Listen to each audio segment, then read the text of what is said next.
चलो ध्यान અહીંયા એક ચલ સુરેખ સમીકરણ કેવું એક ચલ સુરેખ સમીકરણ એ સુરેખ સમીકરણ ભણતા પહેલા આપણે અગાઉના વર્ગની અંદર કંઈક આવું ભણી ગયેલા 5x 2 3y 8 y 7 x નો વર્ગ 6 આવું ભણ્યા હતા હે ને યાદ છે આવું બધું યાદ છે કે નથી આ બધું છે એ બધી છે પદાવલી શું છે પદાવલી શું છે પદાવલી આમાંથી આપણે એક પદી પછી દ્વિપદી પછી ત્રિપદી અને બહુપદી આવા ભાગ પાડેલા યાદ છે જેની અંદર એક જ પદ હોય ધારો કે આની અંદર કેટલા પદ છે એક જ કેટલા છે એક જ તો એને આપણે મૂકીશું એક પદીમાં આમાં કેટલા છે બે પદ એને ક્યાં મૂકીશું દ્વિપદીમાં આને ક્યાં મૂકીશું દ્વિપદીમાં આને ક્યાં મૂકીશું દ્વિપદીમાં આને ક્યાં મૂકીશું ત્રિપદી એટલે આની અંદર ત્રણ પદ આવે દાખલા તરીકે 8y 6y 3 8x 6y 12 આ ત્રણ પદ થઈ ગયા અને બહુપદી એટલે શું તો કે આને બહુપદી કહેવાય આને તે બહુપદી કહેવાય આને બહુપદી કહેવાય આ બધી બહુપદીઓ છે પડી ખબર એક પદ વાળી હોય તો એને બહુપદી કહેવાય બે પદ વાળી હોય તો પણ એને બહુપદી કહેવાય ત્રણ પદ વાળી હોય તો એને પણ બહુપદી અને ત્રણ કરતા વધારે પદ હોય તો પણ બહુપદી હવે આ વાત હતી આગલા ધોરણમાં આપણે ભણી ગયા એની હે ને શાની હતી આગલા ધોરણમાં ભણી ગયા એની હવે આપણે જે ચેપ્ટર ભણવા જઈ રહ્યા છે એનું નામ છે શું નામ છે એક ચલ સુરેખ સમીકરણ એક ચલ સુરેખ સમીકરણ બરોબર ને કાલે આના વિશે આપણે થોડી ચર્ચા કરેલી હે ને ચલો ચલ કોને કહીશું પહેલા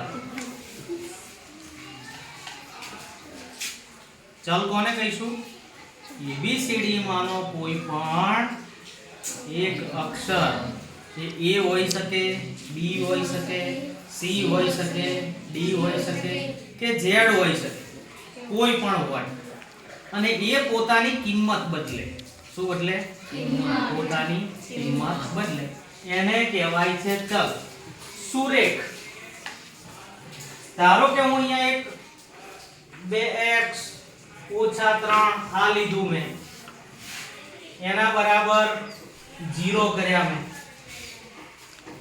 હવે આની અંદરથી આપણે સમજીએ કે એક ચલ સુરેખ અને સમીકરણ હવે વાત કરીએ સુરેખની તો કે જે સમીકરણમાં ચલ વાળું પદ હોય એની સૌથી મોટામાં મોટી ઘાત એક જ હોય એને એક ચલ સુરેખ સમીકરણ કહેવાય રેડી હવે અહીંયા x ના માથા ઉપર કશું નથી તો કશું ના હોય તો એક તો હોય જ એક તો હોય જ એવું એક બીજું ઉદાહરણ લઈ લઈએ કે 3y + 8 બરાબર 10 બધાનું ધ્યાન અહીંયા આમાં y ના માથા ઉપર કેટલા છે કશું નથી એટલે એક તો કહેવાય તો આના માથા ઉપર આપણે જે એક મૂક્યો એને ઘાત કહેવાય શું કહેવાય તો સૌથી મોટામાં મોટી ઘાત એક હોય અને એક ચલ હોય ચલ કેવો હોય એક જ એને એક ચલ સુરેખ સમીકરણ કહેવાય શું કહેવાય એક ચલ સુરેખ સમીકરણ કહેવાય હવે ધારો કે 3x + 6y + 10 = 18 આવું હોય તો સમીકરણ કહેવાય કે ના કહેવાય? જોઈએ. અહીંયા ચલ તરીકે શું છે? x. અહીંયા ચલ તરીકે શું છે? ચલ કેટલા થઈ ગયા? કેટલા થઈ ગયા? 2. ચલ થઈ ગયા 2. આપણે શું ભણીએ છે? એક ચલ સુરેખ સમીકરણ. આ થઈ ગયા 2 ચલ, એટલે આને એક ચલ સુરેખ સમીકરણ કહેવાય નહીં. બીજું એક ઉદાહરણ લઈ લઈએ. 3x + 6 = 2x + 8. આને એક ચલ સુરેખ સમીકરણ કહેવાય કે ના કહેવાય? લો નક્કી કરો. ચલ ક્યાં છે?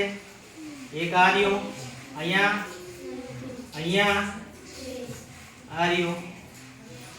આ કેવો છે? અને આ બંને એક જ છે ને? આ x છે, આ x છે. તો આને એક ચલ સુરેખ સમીકરણ કહેવાય. શું કહેવાય? એક ચલ સુરેખ સમીકરણ. હવે આપણે વાત કરીએ પદાવલી અને સમીકરણ. એની વાત કરીએ. પદાવલી અને સમીકરણ. સમીકરણને સમીકરણ કેમ કહેવામાં આવે છે? એના પાછળનું એક કારણ છે. પદાવલી તો આ બધી પદાવલીઓ છે, જુઓ તો છે ને? તો આ બધી જે અહીંયા આવશે એ બધી પદાવલીઓ. સમીકરણ હું તમને લખી આપું કે x + 6 = 10, 2y + 8 = 18, 6y + 6 = 40. હવે આ પદાવલીઓ જુઓ, આ સમીકરણો જુઓ, આમાં અને આમાં તમને ફરક શું લાગે? શું લાગે છે ફરક? બરાબરનો. શેનો ફરક છે? બરાબર. શેનો ફરક છે? બરાબરનો. તો આ જે બરાબર છે એને કહીશું આપણે સમતા. શું કહીશું? સમતા. સમતા એટલે સરખાપણું. શું? સમતા એટલે સમતા એટલે સરખાપણું. આ જે નિશાની બરાબરની છે સમતાની, એ જે પદમાં હોય એને જ સમીકરણ કહેવાય. શું કહેવાય? એને સમીકરણ કહેવાય. જે પદમાં સમતાની નિશાનીઓ નથી એને શું કહીશું? શું કહીશું? આને શું કહીશું આપણે? પદાવલીઓ. આને શું કહીશું? આને શું કહીશું? સમીકરણ. જે સમીકરણમાં જે ચલ હોય એ ચલની સૌથી મોટામાં મોટી ઘાત એક જ હોય એવા સમીકરણને એક ચલ સુરેખ સમીકરણ કહેવાય. શું કહેવાય? એક ચલ સુરેખ સમીકરણ.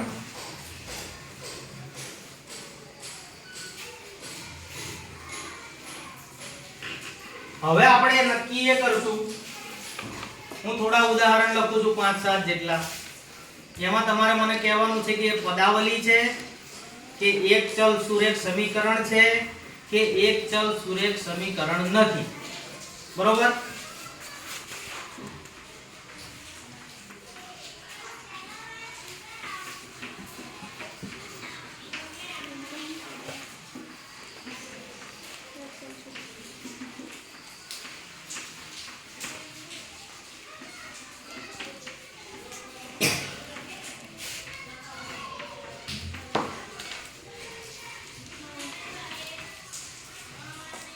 નવ છે. બરોબર?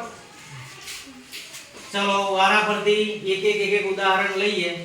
ચલો આ શું છે? પદાવલી છે, એક ચલ સુરેખ સમીકરણ છે તે એક ચલ સુરેખ સમીકરણ નથી.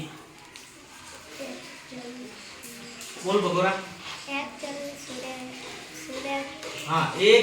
સુરેખ સમીકરણ છે એટલે કે એક ચલ સુરેખ સમીકરણ છે. ચલો આ બોલ કૃષ્ણ. આ એક ચલ સુરેખ સમીકરણ નથી. આ પદાવલી છે, પદાવલી પણ નથી. ચલો આ પદાવલી છે, હા શું છે? પદાવલી. બીજું એક ચલ સુરેખ સમીકરણ છે, નથી. કેમ નથી? આને એક ચલ સુરેખ સમીકરણ બનાવવા માટે શું ઘટે છે? શું ઘટે છે? બરાબર.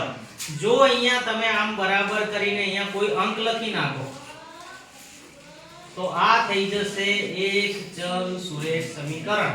પણ અહીંયા આવું નથી એટલે આ એક ચલ સુરેખ સમીકરણ નથી.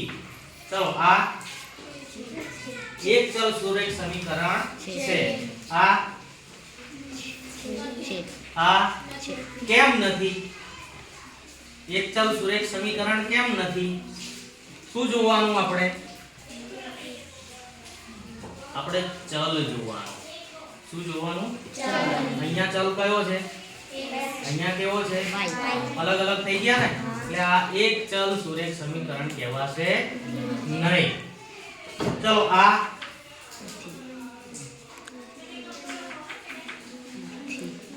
શું છે? એક ચલ સુરેખ સમીકરણ છે?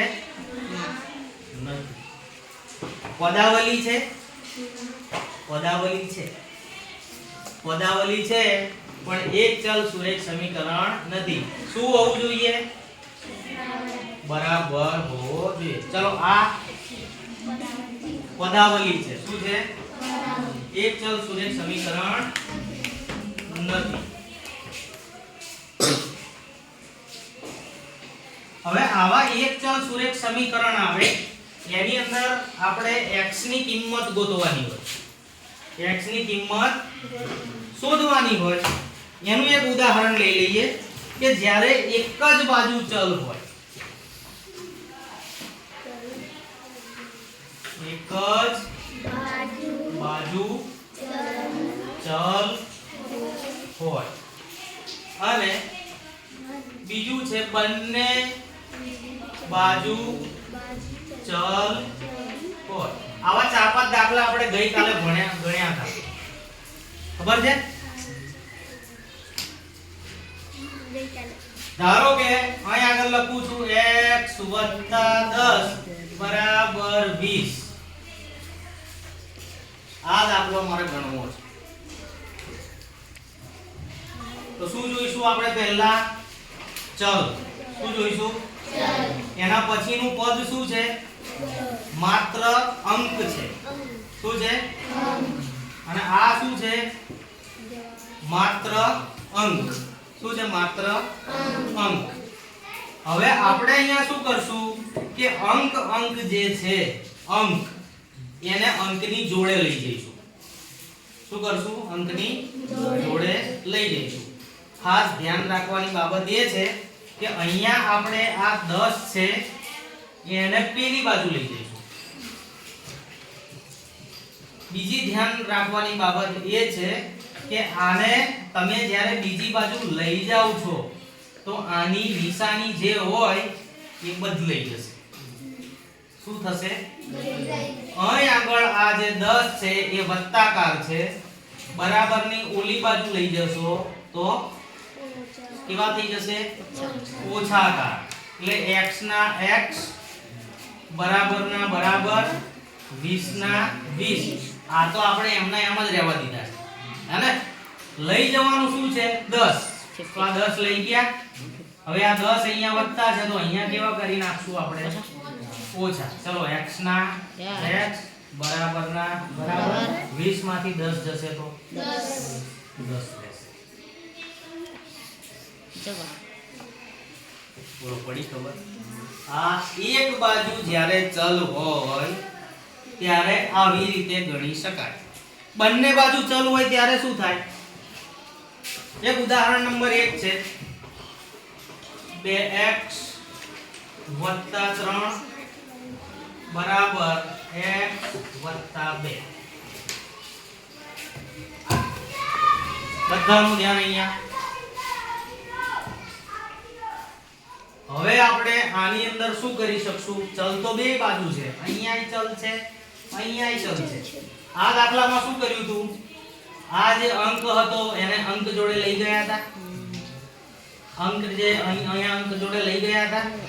એવી જ રીતે જ્યારે બંને બાજુ ચલ હોય ત્યારે ચલને ચલ જોડે અને અંકને અંક જોડે લઈ જવાના. પડી ખબર? ચલને ક્યાં લઈ જવાના? ચલ જોડે. અંકને ક્યાં લઈ જવાના? અંક. ધ્યાન એટલું રાખવાનું કે નિશાની જે હોય એ બદલાઈ જાય. જગ્યા બદલાય એટલે નિશાની બદલાઈ જાય. જો ફરી એક વખત 2x વત્તા 3 બરાબર x વત્તા 2.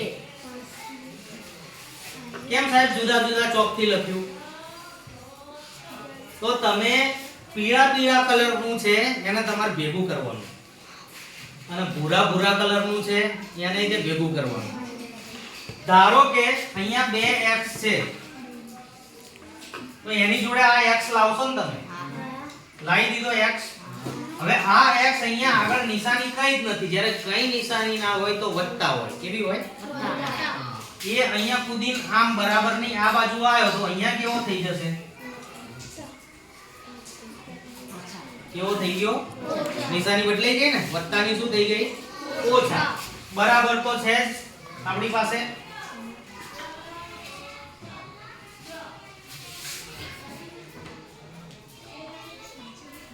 ચલો આ વત્તા 2 ને આપણે અહીંયા જ રહેવા દઈશું.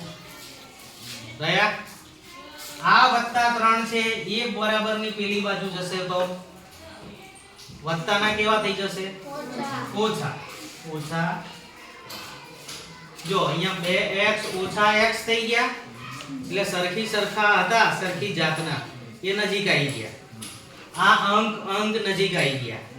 હવે 2x માંથી 1x જાય. ધારો કે તમારી પાસે 5 ચોકલેટ હોય એમાંથી 3 ચોકલેટ જાય તો કેટલી વધે? 10 પેન હોય એમાંથી 5 પેન જાય.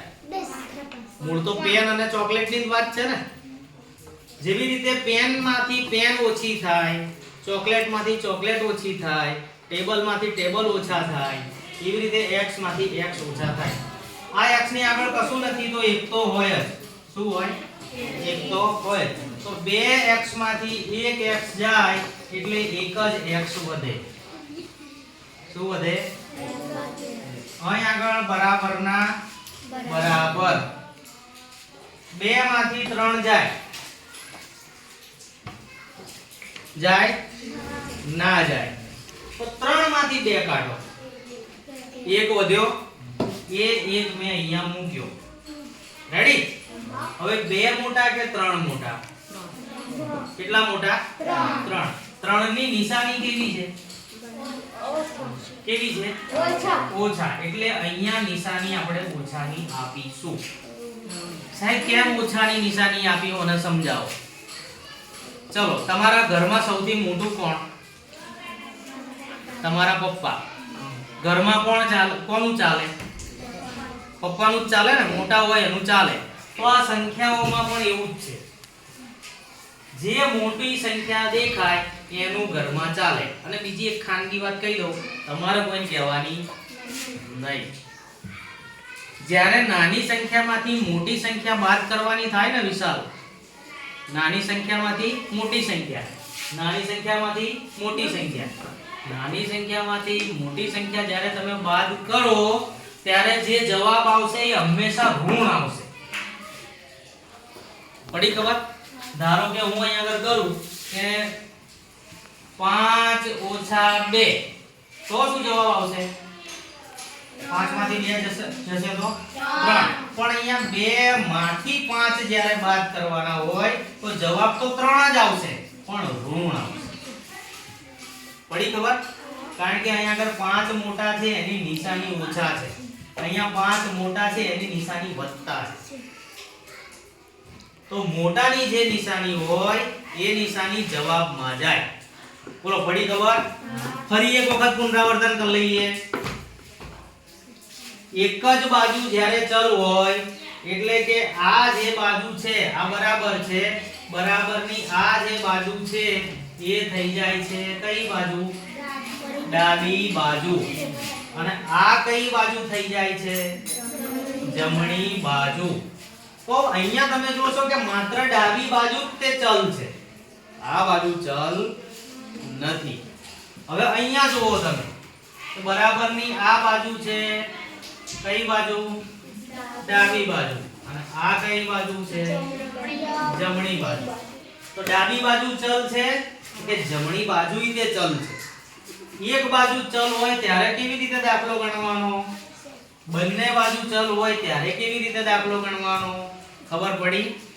ચલ ચલને નજીક લાવી દેવાના, અંક અંકને નજીક લાવી દેવાના. પડી ગઈ ખબર? પડી ગઈ ખબર? હજુ ઉદાહરણ નંબર 2 લઈએ.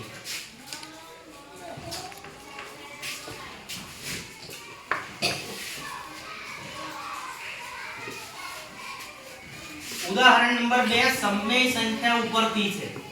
અને સમય સંખ્યા તો આપણે હમણાં જ પૂરું થયું ને, તો તમને એ દાખલો ગણવાની વધારે મજા આવશે. 5x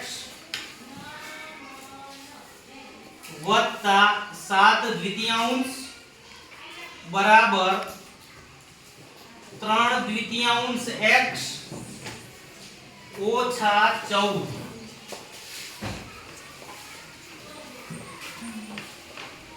જોઈ થોડી ગભરામણ થઈ હશે. થઈ? ગભરાવાની કોઈ જરૂર નથી. પહેલા આને બે ભાગમાં વિભાજન કરી નાખો. આ થઈ ગઈ ડાબી બાજુ, હે? આ થઈ ગઈ જમણી બાજુ. થઈ ગઈ? ડાબી બાજુ જમણી બાજુ તો થઈ ગઈ. હવે એમાં ચલ વાળા પદ ગોતી નાખો. ચલો આ ડાબી બાજુમાં ચલ વાળું પદ કયું? 5x. તો 5x ને 5x લખો. આ બાજુ ચલ વાળું પદ ગોતી નાખો. 3/2x થઈ ગયું. બરાબર ને બરાબર રહેવા દો. રેડી? હવે ચલ વગરનું એટલે કે અંક એને લખો 7/2 ઓછા 14. હવે અલગ અલગ દેખાય છે? પીળા પીળા દેખાય છે? એ એક જાતિના છે. ધોળા ધોળા દેખાય છે?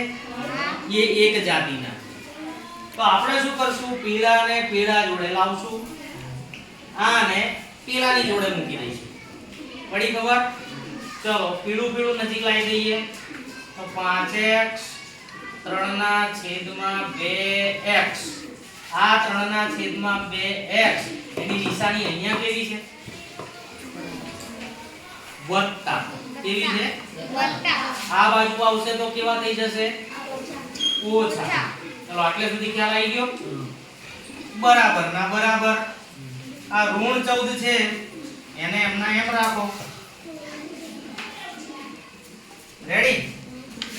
આ 7/2 છે એની નિશાની કેવી છે? ઓછા.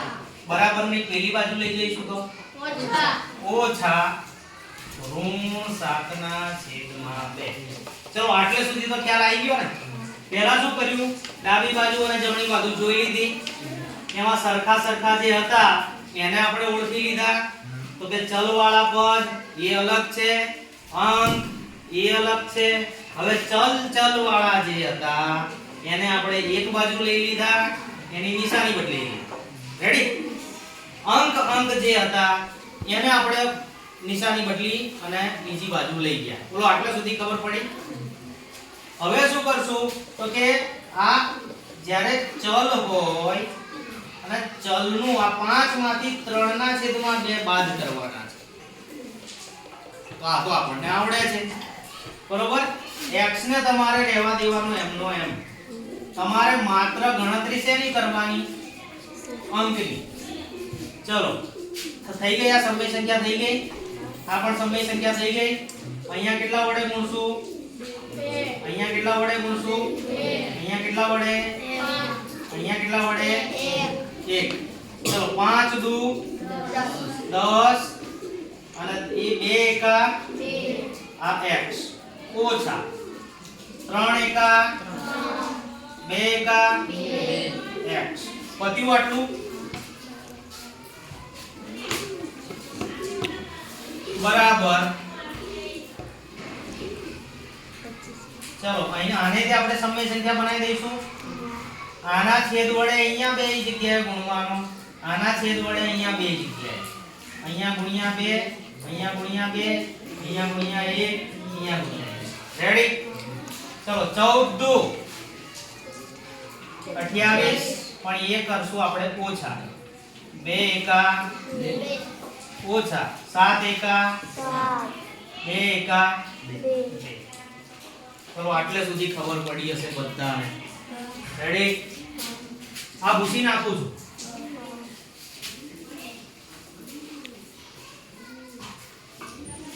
ચલો આ પદ અહીંયા લખું એટલે તમને ગણતરીમાં ખબર પડે કે 10/2x ઓછા 3/2x બરાબર ઋણ 28/2 ઓછા 7/2 રેડી રેડી ચલો આનો છેદ સરખો થઈ ગયો તો લાંબી લીટી કરીને કહી દઈશું અહીંયા 2 ઉપર 10 ઓછા 3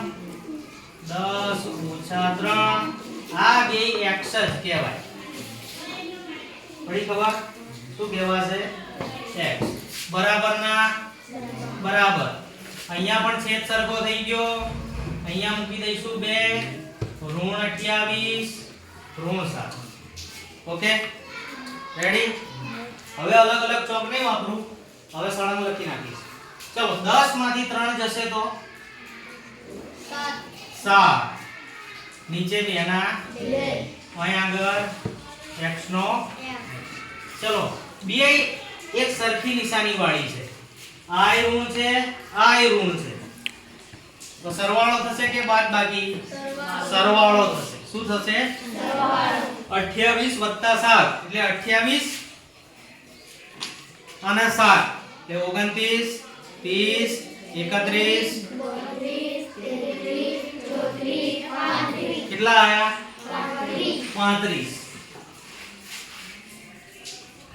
આનો અને આનો સરવાળો કર્યો તો જવાબ મળ્યો આપણને 35 28 મોટા કે 7 મોટા 28 મોટા એની નિશાની કેવી ઋણ એટલે આની નિશાની ઋણ છેદમાં 2 ના 2 ચલો આનો છેદ પણ 2 આનો છેદ પણ 2 એટલે છેદ છેદ અહીંયા ઉડી જાય વધ્યું શું કે સાહેબ 7x બરાબર ઋણ 35 ચલો આટલા સુધી ખબર પડી હવે આ 7 અને x છે એ અહીંયા ગુણાકારમાં છે કેવા છે 7x અહીંયા કેવા છે ગુણાકારમાં હવે આ સાતડો ખરો ને એને બરાબરની પેલી બાજુ લઈ જઈશું તો આ 7 અહીંયા ગુણાકારમાં હોય બરાબરની પેલી બાજુ જાય તો ભાગાકારમાં જતો રહે પડી ખબર તો અહીંયા x બરાબર ઋણ 35 એના છેદમાં એટલે ભાગાકારમાં 7 7 નો ઘડિયો બોલવાનો 35 આવે ત્યાં સુધી 7 એકા 7 દો 7 તારીખ 7 ચોકો 7 પંચા 35 ચલો આ 7 પંચા આ 35 પણ આની જે ઋણ નિશાની છે એ આને આપવી પડે એટલે કે x ની કિંમત આપણને મળી ગઈ ઋણ 5 હવે આ દાખલાને તમે જુઓ શાંતિથી કેવો મસ્ત મોટો અને સરસ મજાનો દાખલો છે ને આમાં ક્યાંય ગભરાવાની જરૂર નથી ક્યાંય ડરવાની જરૂર નથી સ્ટેપ બાય સ્ટેપ મેં જે પ્રમાણે શીખવાડ્યું એ જ પ્રમાણે જવાનું બરોબર જગ્યા બદલાય બરાબરની આ બાજુ આવે તો વત્તાના થઈ જશે ઓછા ઓછાના થઈ જશે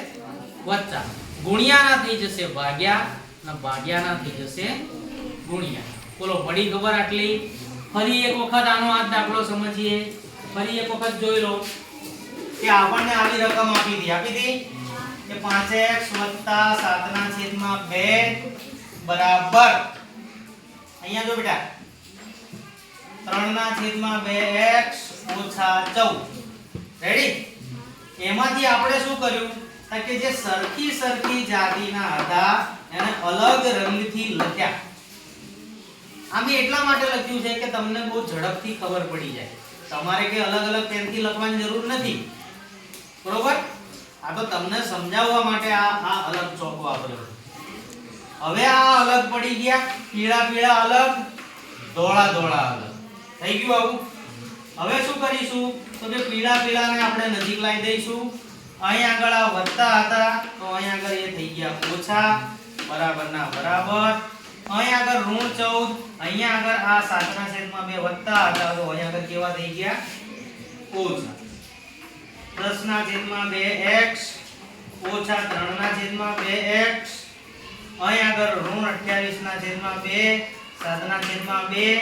આ પદ કેવી રીતે આવ્યું તો કે સમય સંખ્યાઓના જ્યારે સરવાળા અને બાદબાકી કરવાના હોય ત્યારે આના છેદ સરખા કરવા પડે. છેદ સરખા કરવા માટે લસાઅ લેવો પડે, અથવા તો જો જુદા એના છેદ હોય તો સીધો આના છેદનો ગુણાકાર અહીંયા ઉપર નીચે, આના છેદનો ગુણાકાર અહીંયા ઉપર નીચે. એટલે આવું કરવાથી અહીં આગળ 5 દુના 10 થયા, 1 દુ 2 થયા, 3 એકા 3 થયા, 2 એકા 2 થયા. બસ એ જ પદ્ધતિથી અહીં આગળ 14 દુ 28, 1 દુ 2, 7 એકા 7, 2 એકા 2. અહીંયા છેદ સરખા થઈ ગયા. હવે અહીંયા આવી જાઓ. આ પદ એનું એક લખેલું છે 10 માંથી 3 છેદ આપણે અહીંયા લઈ લીધો.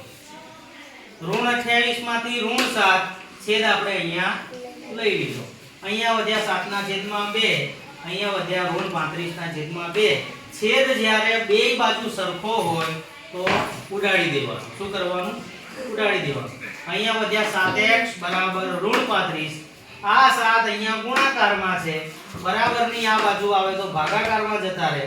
આનો તમે છેદ ઉડાડો તો x બરાબર ઋણ 5 જવાબ આવે. બોલો, ખબર પડી બધાને? તો હવે પછી જે એક દાખલો આપું છું એ તમારે તમારી નોટમાં ગણવાનો છે. જેને ખબર ના પડે એને હું ફરીથી શીખવાડું છું. રેડી?